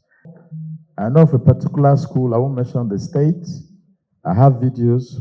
SS3 students, they don't have tables and chairs, and about 100 of them are cramped in the same classroom. In 2025, so talking about the Child Right Acts, I will come to the role of the media is critical. I think that has been clear. The Child Right Acts of 2003, it is very clear. We must protect Nigerian children from abuse. We must protect them, in every way to safeguard them. That's what the law is basically saying. And any child below 18, that law covers that child. So, but in Nigeria, I listened to the UNICEF presentation that over the last 2 decades, there's been some improvement, but there's still room to do more. But let me amplify what she said earlier. By 2050, Nigeria will be the 3rd country with the largest population of children in the world after India and China. And you know what that means? Today, we're over 230 million people. So the numbers keep going up. The second point I would like to make here is that the number of out-of-school children, about 20 million, if you add secondary school, but primary school alone is between 10.2 and 10.5 million. We're not talking about schools that have been closed, over 800, especially in the northern part of Nigeria, northeast and northwest. So if we are framing the discussion for children, we must look at 3 critical areas. Safe school environment is one. 2, access to health care. Talking about nutrition, talking about school feeding, scaling it up from about 9.9 million now to about 20 million. And then finally, to see that these children, they are protected. We have systems that will safeguard them. I mean, what are we talking about? Giving children a good start in life. That's what this whole program is all about. And I want to thank the partners, UNICEF, the Nigerian Guild of Editors, and DAME, the Diamond Award for Media Excellence. So the role of the media, one, to amplify the voices of children. Some states have not adopted the Child Rights Act. Some states, about 12 states. And they're all states in the north, northwest and northeastern Nigeria. I don't know why. That is a law that is supposed to protect and safeguard our children. So that is very important. And finally, I would like to say that in solving the problem, because it's one thing to identify the problem, it's another thing to solve the problems. The federal government has a role to play, the state governments, of course, the media. Our president just said it's going to, for as long as he remains as editor, it's going to devote this newspaper to talking about children and the rights of children. I'm also making a commitment that we'll use our platform, and I think the guilds, through the president, to encourage all our members to use the different platforms to promote the rights of Nigerian children. I will use our platform, we will tell their stories. Look at the young man who came here just now. It showed the talents that we have in Nigeria. And I think we should put our hands together for Nigerian children one more time. These are children that can become president of this country tomorrow. These are children that can become pilots or astronauts. And if we don't take care of them today, we compromise their future. And they could become a burden tomorrow. Do you know today some of these children are recruited into armed gangs? God forbid bad thing. That is not our wish for Nigerian children. So just to say that in closing my contribution now, that the media must critically interrogate policies of government. The problem has never been policies, not only with this conversation. It's usually implementation. We have great policies, great laws, but the political will is always missing. Implementation is always a big problem. But for organizations like UNICEF that collaborate with government, maybe we'll not be where we are today. And there are so many other organizations too that are also working so hard, like Rotary International, to do things to improve the lives of people, especially children, mothers and children. I will stop there for now, and I want to thank you for listening. Thank you. Thank you so much, sir. Another very sad statistic, my question goes to Mrs. Ijeoma Jikopola, and another very sad statistic is, out of every 5 children, 2 get married before the age of 18. How can editors ensure that we shine enough light on these issues so much that it begins to spark accountability? No, Mrs. Ijeoma Jikopola. Thank you very much. I must say that I am happy and really proud to be part of this conversation. As a journalist and then editor, I can see that I have seen much in this direction. What I want to say with regard to that is that we journalists have been doing it, trying to beam searchlights here and there, trying to hold the government, try to hold even partners, try to hold the society itself accountable for things like that. But we should do more. But there is one area I think we should beam searchlight deeper. We should dig deeper. It's about parenting. It's about parenting. It's not every problem that government will solve. Government doesn't hand over an underage for marriage. It doesn't. Parents should intentionally guide their children on the path of a greater future. Yeah, the society is challenging. We spend much time running around looking for money. We have pressures from our careers. We have pressures from other family issues, but we seem to neglect the most important thing. It's about deliberately guiding these children. As some of my colleagues have said, the truth is that government has come up with steps, policies to empower the Nigerian child to face the 21st century global economy and survive, and so on. But these things, there are perspectives to them. You need intentional parenting. You need character molding to even let the child access these facilities, access these programs, and thrive with them. Parents seem to have given their jobs to teachers, even to the government. When you are talking of empowering the Nigerian child, there is the place of government, good governance, there is a place of good parenting, there's the place of nurturing, there's a place of teaching. Teachers have their own. Maybe that will be for another day. But parents haven't done much to guide the child of today. We need to go back to cultural learning. There are so many things missing that make our children, even in the midst of all this, in the midst of a number of support, they're not being what we want them to be. Not all. A number of them are actually thriving, but the majority, poor parenting, poor guidance, have thrown a number of them into vices, and we end up blaming government. Do we really care about the number of children, underage children in gambling? It is too because of poor parenting. A number of children, or have you not heard about child courtism? Is it government that would come to guide the child?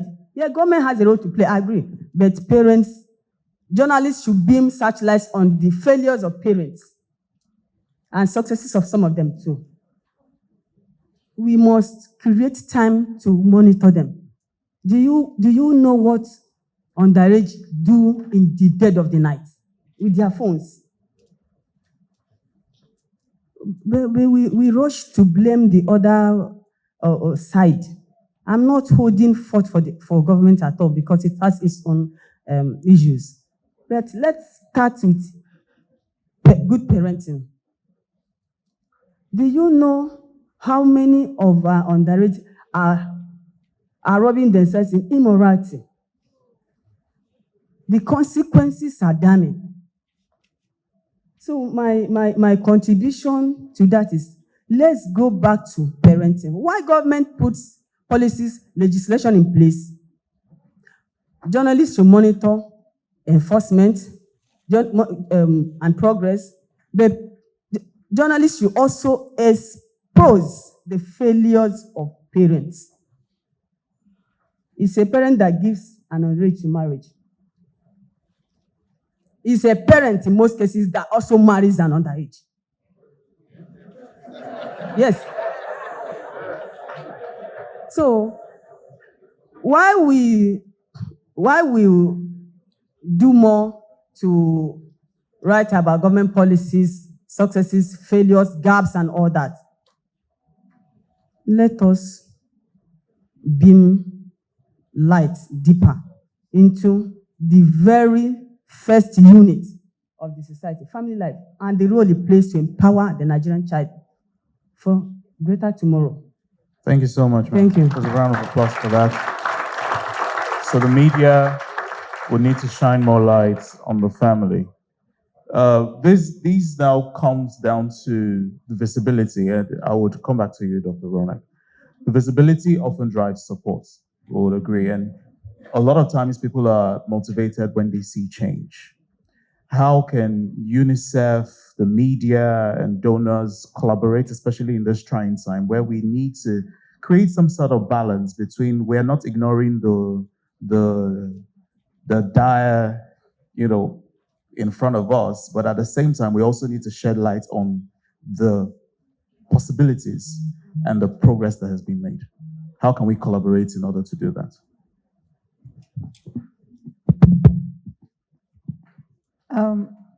I think you have touched the crux of the issue here.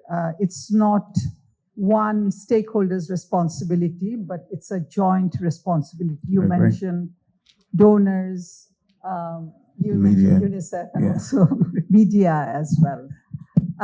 I think we need to look at how we can create an environment so that we can have an all-society approach, so that it cannot be just, the responsibility of one specific group of people. And for that, I think, the proverb that, it takes a village to raise a child. And we need to go back to those kind of, environment, that kind of situation. And so therefore, I think we need to also bring in more positive stories as well. How many of us have seen a breaking news in media that, on a very positive news? How do we see the breaking news? The war has broken there. There was some abduction of children. There was, all the negative news. So how we also change our mindset of bringing positive information to all of us, to the society as well. So let's start with that. The positive stories also have values as well. Now, I would like to also talk about, you mentioned the stories, because sometimes also media, UNICEF partners, we quote only dry figures, like this percentage, that proportion, this proportion. But we need to look at the human being, Behind human the data. faces as well. I was going through this report. It has a story about Zara, about her, how she experienced child marriage, but then how she overcame that situation. It has a story about Blessings Joseph, who actually has brought very positive transformative changes in climate changes as well. So we really need to go down to two things: bring the positive attitude amongst us rather than only focusing. Yes, we need to know the information. I agree. We are not denying anything. But if we only focus on only the negative information, that will also block us at certain point. We need to find solution jointly, collaboratively with everybody around us. And then also we need to find faces behind the numbers. Sometimes we are so lost in numbers that we forget that we're talking about human being, about a child. And that child, yes, is suffering, but also that child has dream. The child has aspiration. The child itself can make decision to bring changes in her own life as well as in the communities as well. So I think, let's be positive, let's be optimistic, let's work together. Thank you. Let's be positive. And just to quickly add on to what you mentioned, we also need to humanize the data. And that's because the large proportion of the public cannot really put a concept behind numbers. And so when you say this amount of children are out of school, it's really difficult for the person who is on the end of that screen to really put a concept to that number. So it's time we go back to telling actual stories of people. This way, one of the things the stories have been able to do is the stories have been able to excite emotion. And when stories excite emotions, it's easier for people to make action. It's easier for people to, it moves people from intent to action almost as quickly as this. So I think we all have a responsibility in this room, especially the media, to be able to go back to telling the stories behind the data rather than just reporting in dry figures. And, as long as we continue to do that, no Nigerian child will be stopped.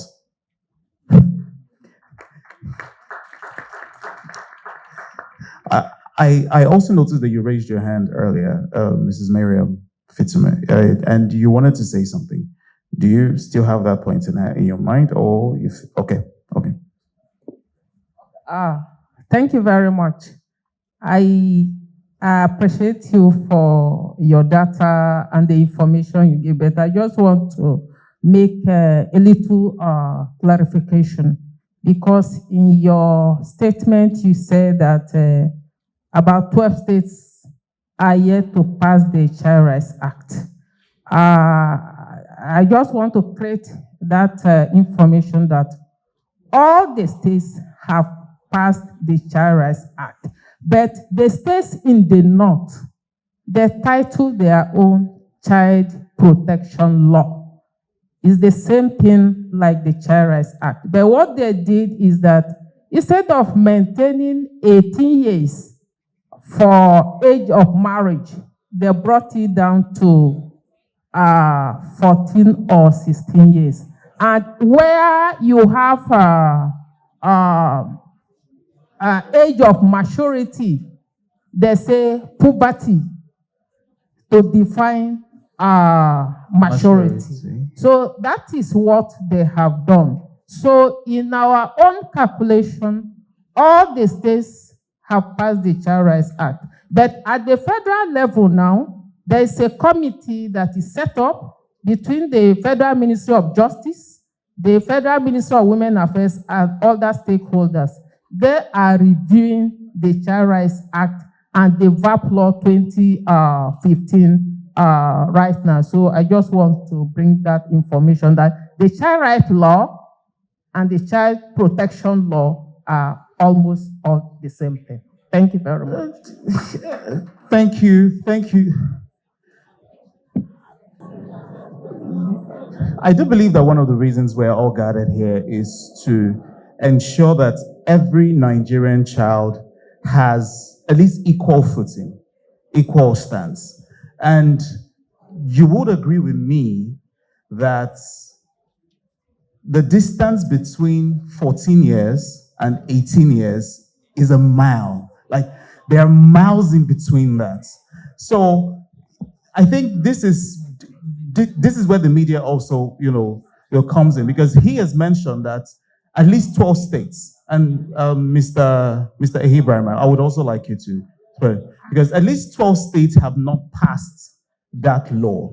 Do you think he is wrong in that assertion? Because if you say the law has been passed, but some numbers have been changed, is it that some numbers, those numbers are seen as malleable, or, no?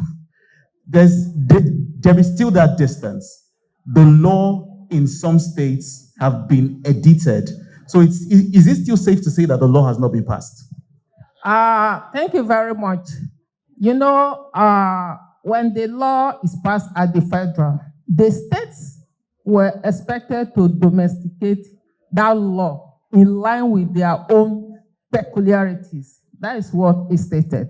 So if you keep the copy of the child protection law that is passed in Maiduguri, that is passed in Kano, and you pass the child rights law, and you keep the child rights law that is passed in Lagos and passed in Osun State, the only way you can see the discrepancy is that puberty and age. So, and what the Federal Ministry of Women Affairs, in collaboration with Ministry of Education, they are trying to do is to promote girl child education, enrollment, retention, because we believe that if you allow a child to do primary school, to do junior secondary school, and to do senior secondary school before that child gets married, that child will have been able to escape being married as before 18. Let me give you a little example. There was a time we went to Zamfara State to carry out, we were trying to create an awareness question on the national strategy on ending child marriage. And the national strategy on ending child marriage has already been reviewed. We are waiting for dissemination. The UNICEF supported us.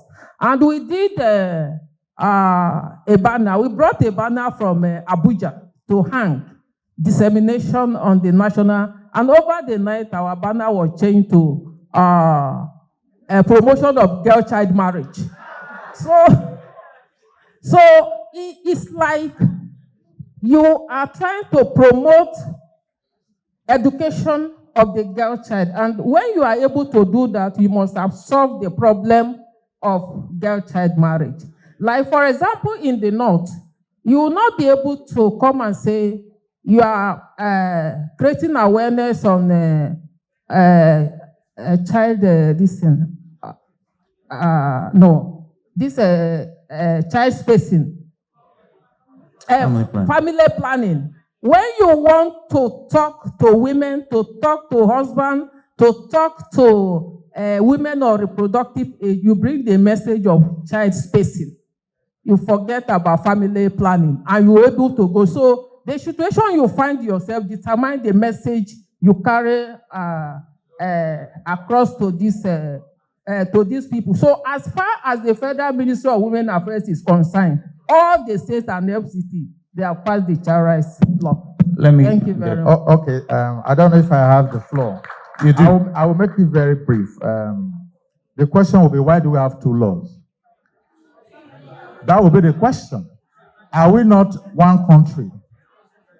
Well, the focus here is protection, safeguard the rights of every Nigerian child. It doesn't matter whether you are from the north.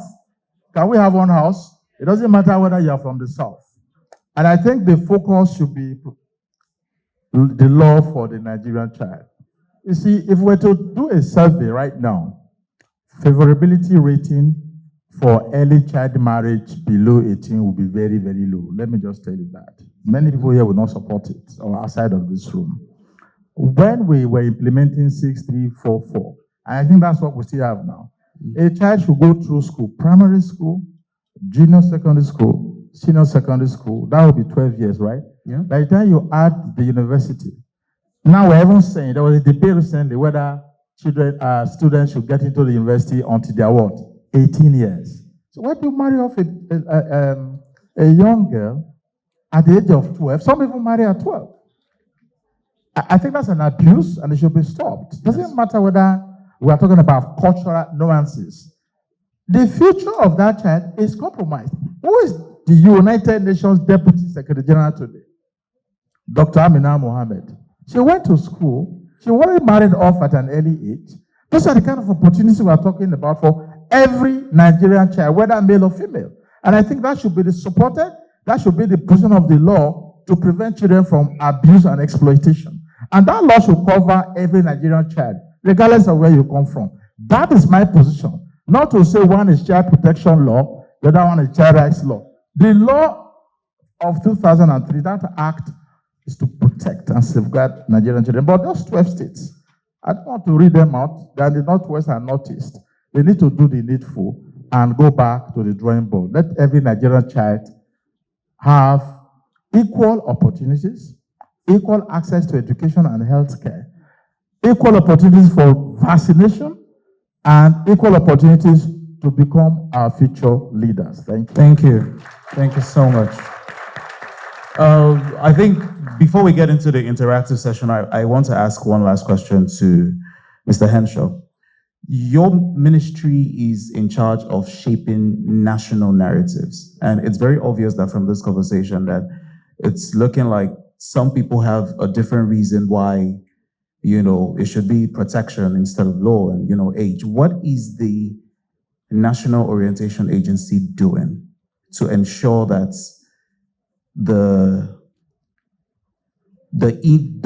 Nigerian child should be protected and the education even getting down to the last mile and ensuring that everybody understands why it is important to protect these Nigerian children? Yeah, like you said, it is important, but we have to do it by collaboration and partnership with other stakeholders within the government cycle, both like women affairs, and particularly the media.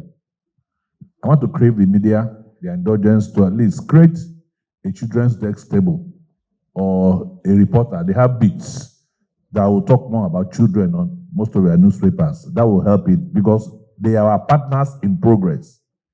I repeat, the media are our partners in progress. And our president is here. And some key editors are here. So the only thing we can do is that to do the right thing is by sensitization, enlightenment, and collaboration. And when we factor out these messages, we push it down to our state offices, NOAA, and all these things, and other agencies. It goes right down. You understand me? And the most disciplined way to learn is by educating people. Yeah. And how do you educate? The media educates you through enlightenment and publicity. So we would have to partner with the media better than we do it now to ensure that the messages on the child rights, on children protection goes wide. And if the editors here create a desk for children, their plight will come out every day on a column. You understand what I mean? Yeah. That is the important thing I hope that we should do. Thank you. Thank you so much, sir. I think we would humor some questions from the audience. So if you have any questions, please indicate, and then you give us your name and what your question is and what it's directed to. Yeah. Yes. Maybe one or two contributions also. Yeah. So please, let's quickly go 1, 2. Please raise your hand high enough. If you could stand, it would help. Okay, so these number of questions. Oh, now everybody's standing. I'm Associate Professor Ibita Popola, a former editor and acting head of Department of Mass Communication, University of Lagos. I'm happy to be here, and I'm happy that my colleagues from my constituency, the media, they are here. I'm taking off from the last point by the last speaker that suggested the need to have a children's desk. I've been advocating that all the media houses in Nigeria should have a desk on reporting population issues. The issues of children we've been talking about here has been clearly articulated in the National Population Policy. And since the policy was enunciated for us to have a prosperous family, a prosperous nation, our colleagues in the media, they have not been supportive. The policy advocated the need to have a small family of 6, the father, the mother, and 4 children. We'll go and Google it. We have a former president of this nation having over 21 children. We have a vice president in this nation having 28 to 30 children. And again, a lawmaker went to the National Assembly, introducing himself as the most powerful person with 4 wives and 20 children and still counting. Sir, listen to me. An American political communication scholar, S.P. Huntington, said, and I quote, having carried out a study in Africa, in Asia, and Latin America, he arrived at a conclusion that the most distinctive characteristic of government of these countries is the fact that they are governments that do not govern. Where do we have a policy that we cannot implement? Where do we have a policy that the media cannot domesticate? I want to beg my colleagues in this room. Remember, Augustus Caesar said something. He said, I met Rome a city of mud, but I left it a city of marble. We are here today. Whatever we want of Nigeria is in our hands. Let's have a reporting population, issues desk, promoting the issues of the children in order for a better Nigeria. God bless all of us. Thank you, sir.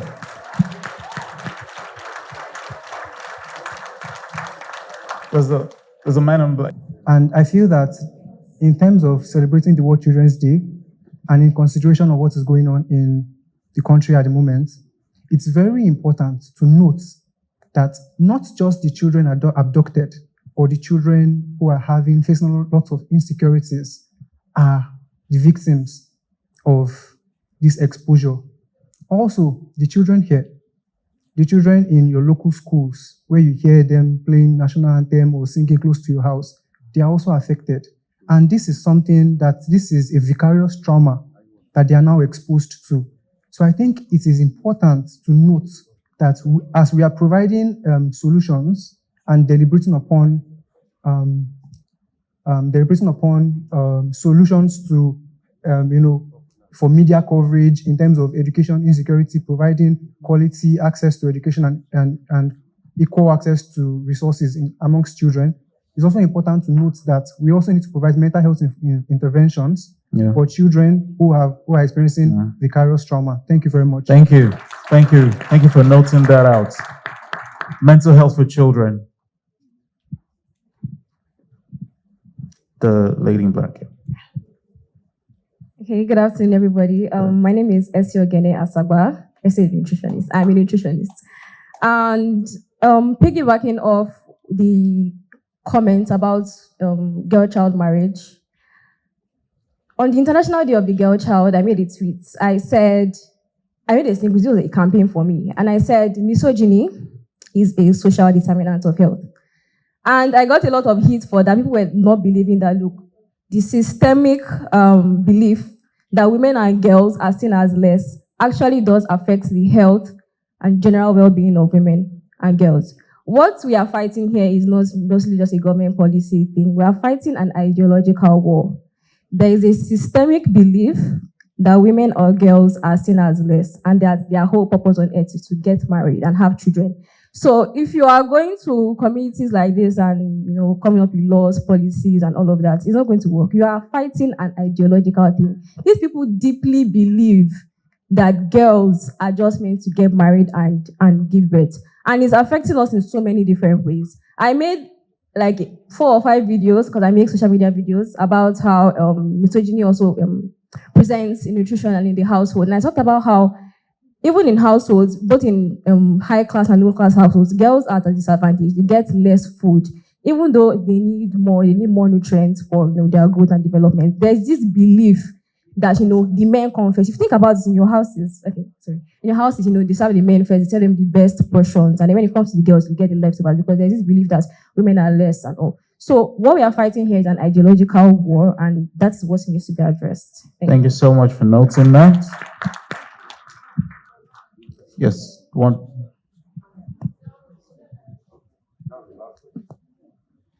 Good afternoon, all. Good afternoon. My name is Elizabeth Akao.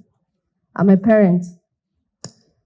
I want to say, first of all, poverty is the cause of out-of-school children mostly, because most of the times when you're hooked, there might be nothing you can do. Your children must be out, except there is help from outside. So we thank God for organizations like UNICEF that are coming in to help these kids that cannot go to school because of poverty. And then I want to also say that parents need to be very careful. Why I support Mr. Yes. If you're not matured enough, you wouldn't know what to do with a child. Because if you're a child and you're giving birth to a child, who is grooming who? You understand? So you must be matured enough to know what is marriage and then giving birth. If you do that, you'll be able to take care of your child without much problems. And then all children come with potentials.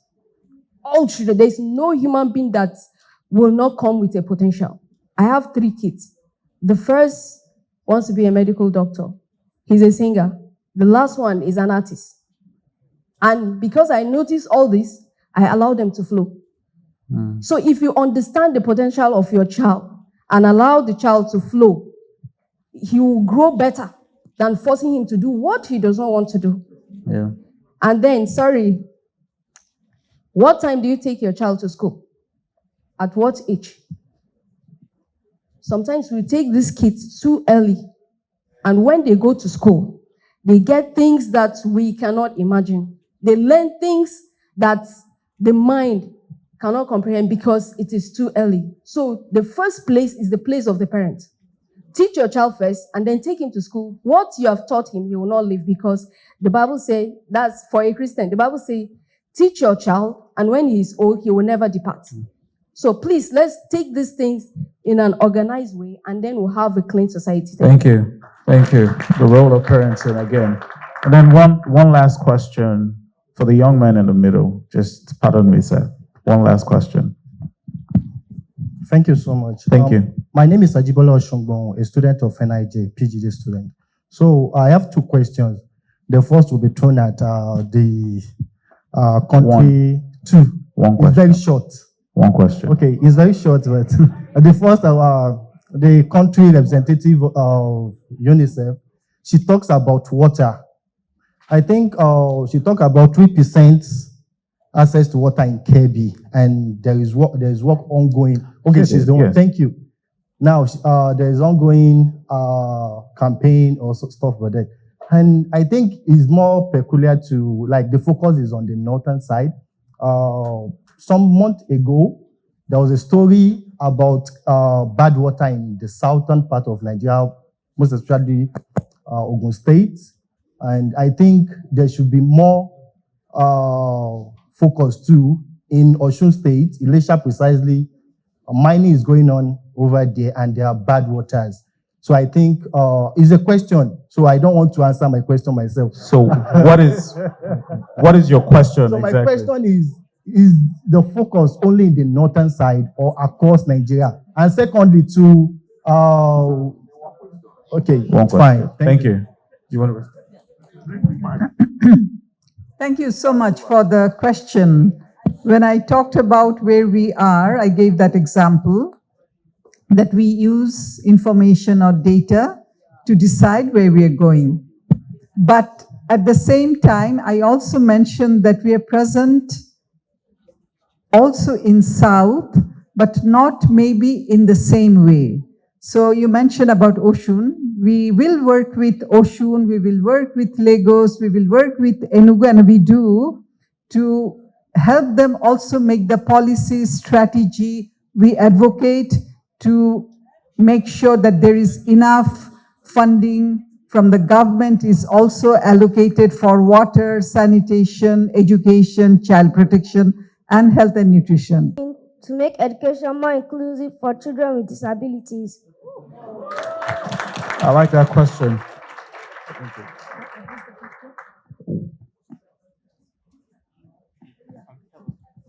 So tell me your name first.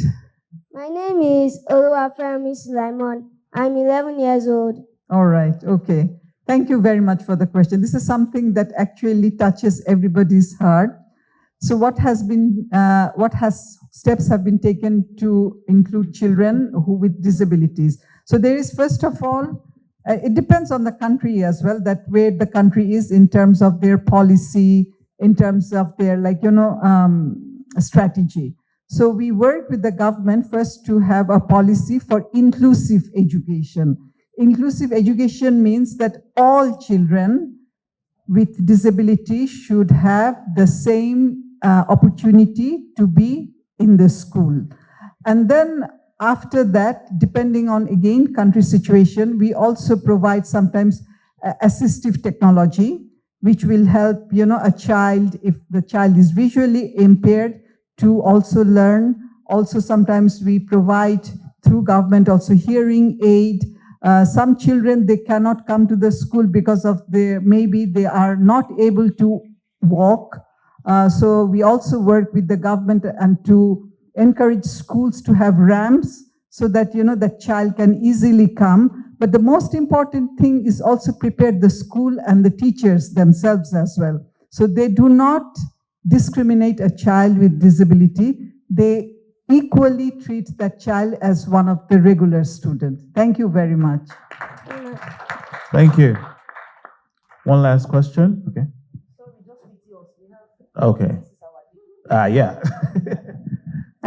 My name is Oyedeji Fadwera, and I want to ask that, can government allow women to be leaders like communities? I'm going to direct that question to Mrs. Miriam. What's your name again? Oyedeji Fadwera. Okay. Okay, thank you very much for that question. Can government allow women to be leaders? Yes. To be leaders in their communities? Yes, why not? Women can be leaders in community because the Federal Ministry of Women Affairs just held its 25th regular National Council at Benin from 9th to 14th. And thank God you were there. There was a memo from one of the states. It's an information memo to the council that their state already have a provision for women in council. And we have seen so many instances where women, even in the north, are turbaned to as a traditional to work with the traditional council. And thank God we are from the west. We have seen numbers of regents that ruled when their father passes away, and they rule for a certain time before the men takes over. But apart from that, when we encourage women in education, when you aspire, education is power. Once you get that power of education, you can be anything. Because even if tradition did not give you that opportunity, your education will give you that opportunity. So I want to call on you to do all your best to aspire in your education, and the sky will be your limit. Thank you very much. Good days. My name is Hamza Aliu, and my question goes to: what if the parents do not have enough money to take the girl to school, that the only choice they have is to let the girl to marry? Very salient question. I think as a representative of the government, Okay. Thank you. Okay, thank you. And that is where the Federal Ministry of Women Affairs comes in. We continue to advocate for parents to send their children to school. Because if you say you are poor and you did not send your children to school, you perpetuate the cycle. It will remain. But whatever, as a parent, whatever you can do to send your children to school, we create awareness around that, and we use other women as example. I'll use myself as an example. I come from a female-dominated family. We were 10 in number, and our firstborn was the only man we have. And I also came from a polygamous family. But my mother sold her clothes, sold her plate, sold everything. You know that tradition when you are in the village. What the women value is cupboard with plates like this. We grew up to know that my mother has her own cupboard, but at the end of the day, everything disappeared because she sold everything to ensure that the 9 girls plus the 1 boy goes to school.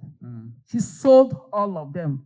But before she passed away, 2 years ago, may God bless her soul, when we all graduated, she regained everything.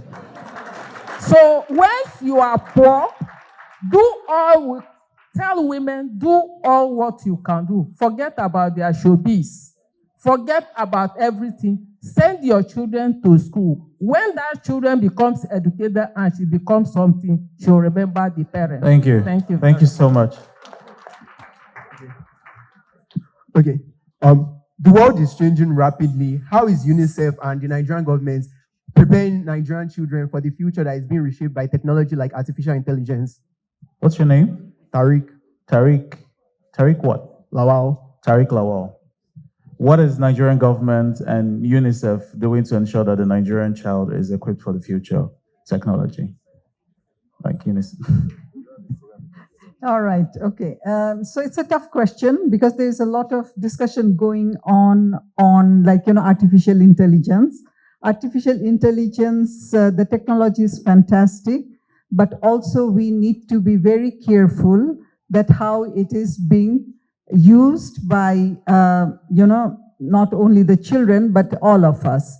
So we also work with the Ministry of Education as part of the digital strategy for education, but also it's also the responsibility of not only the parents. I know that we are talking a lot about parents, but it's also the responsibility of the students to also use it very, very responsibly so that it does not cause any harm to themselves and also cause harm to others as well. So, but we promote digital strategy with caution. Thank you. Thank you once again, everyone. Okay, one last question. Good afternoon, everyone. My name is Adam Odutolu, and I'm a second-year law student from the University of Lagos and also a UNICEF Young Influencer. So now what I was talking about, we have been seeing ways of trying to contribute our quota from the aspect of career path we are in. And in our faculty, I remember our lecturer teaching us or lecturing us that a major part of the problem we see in Nigeria is not like in the chapter 2 of the Constitution. Most of the provisions that are essential to our well-being are non-justiciable.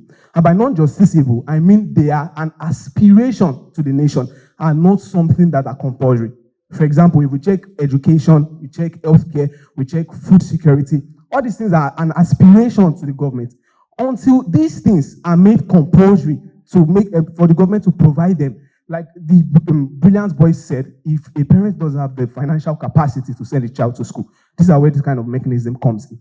So until the government make this non-justiciable provision justiciable by making them compulsory and providing for them, I'm not sure we're going to go far in all this. And aside from in all this, and also just my last contribution, I would love to recommend that there are more youth inclusion to governance and not just, they say we're the leaders of tomorrow, but tomorrow starts from today. Rome wasn't built in the day, but bricks were laid daily.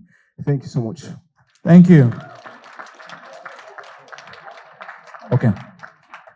I'm just going to quickly say that we're talking about children not going to school because of poverty. What is the priority of government? Every child, Nigerian child of school age, primary school, secondary school, should go to school free of charge. Free education. If the government cannot provide that, and they are busy spending money on things that are not important, then the media has to make that intervention to launch an advocacy and campaign that every Nigerian child of school age, primary and secondary school, should go to school free of charge. Thank you. Okay, thank you. I just want to quickly react to Professor's submission. He made an allegation against the media, myself and my colleagues. So I'm responding on my behalf and on the behalf of all that are affected. It's not totally correct to say that there are no gender desks. Population desks. Honestly, many media houses have population desks. Where I work, News Agency of Nigeria, we merge it with health and population desks. This is where we x-ray things about the children, their challenges, make advocacies, and then make follow-ups to policy implementations and all that. So we do them, but there will always be room for more. I believe that Prof is now telling us to go beyond the usual and go deeper, do investigative reports. Let's not depend on long speeches and statements. Go to the scene. I'm talking to my colleagues now. It is high time we sponsored our reporters to the real sites. Preach. So that they can have, so that we can get first-hand information. Many times, or sometimes not many, we report from the perspective of the authorities. But when we go and be participant observers, we will write better and our reports will make more impact. Thank you. And we should give our reports a human face, humanize the report so that it will carry emotion, it will carry empathy. It will seek policy change and it will attract policy change. We should also make our reports solution-based. It is not enough to report problems. There will always be problems. But let's try to profile solutions in our reports. That will help us to make these children what they want to be, what God wants them to be. There are potentialities in them. Thank you. But let me quickly react to the question from the second to the last person as to what efforts is our government making to equip the Nigerian child with digital tools and all that. Let me remind us that very recently, I'm not speaking for government, I'm speaking from the perspective of a journalist, as you know. Very recently, there was a revision of a basic education curriculum, and it captured enough to make our children ready for the digital world they are already in. It captured coding, STEM education, ICT, and even entrepreneurial and vocational education. So What we should not be talking, myself and my colleagues, will be to follow up on this revision, the implementation. Are there enough teachers to even teach these things? That is where we can hold government accountable. If there are no teachers to do this, government needs to train more teachers in these new fields to be able to train the children. And teachers, I said before that some teachers, not all, are complicit in all this. Some are not willing to do it. And some school proprietors too, they deliberately hire cheap labor that won't do much. So it is high time editors beam searchlights on this, expose all this. The sole reason is to equip these ones that will be Nigeria's future very well to face the 21st century life. Thank you very much, ma'am. And I don't think there's a better way to call the curtains on this conversation. It's very evident that the Nigerian child's future actually starts now. It has started already. It's not, and I think we also need to change the idea of, if there's a word that is not future, let us put it there, because it has started already. These children are already here, right? And we have a collective responsibility and commitment. And it's been shown from, the enthusiasm of everyone in the room that we're all committed to this goal. And just like one of our panelists says, I think we should chorus once again, the Nigerian child cannot be stopped. Thank you. Thank you to our panelists, our experts. Thank you for giving your points. I think we should take a picture first. Yes, please. Please enjoy the performance.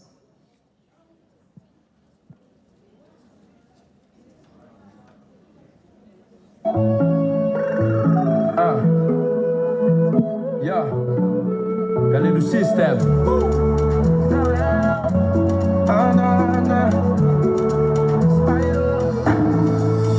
If only you can pay attention, listen to my story. Many people we no need to don't suffer from polio. We all need to propagate the news. We no fit to underrate them too. If they get immunization, therefore they jolly like me and you.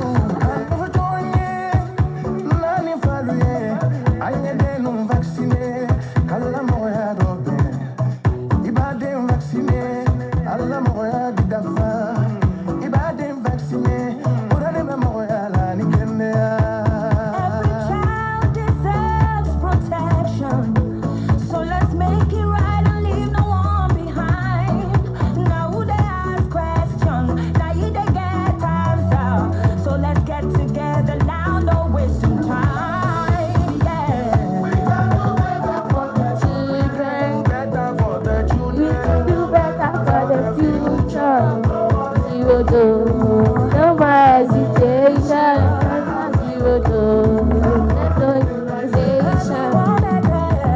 We can do better for the children. We can do better for the future. No more zero. No more hesitation. No more zero. Let's do organization. It's for the children. Give them love, give them healing.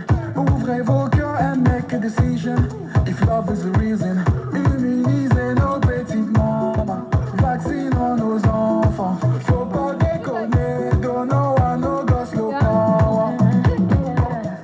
Everyday life deserves to find meaning. Every child we have to fight for. What's the cost for us to show love? We know better, yes, we know the right thing. All I require, I need everyone on board, so the future's bright.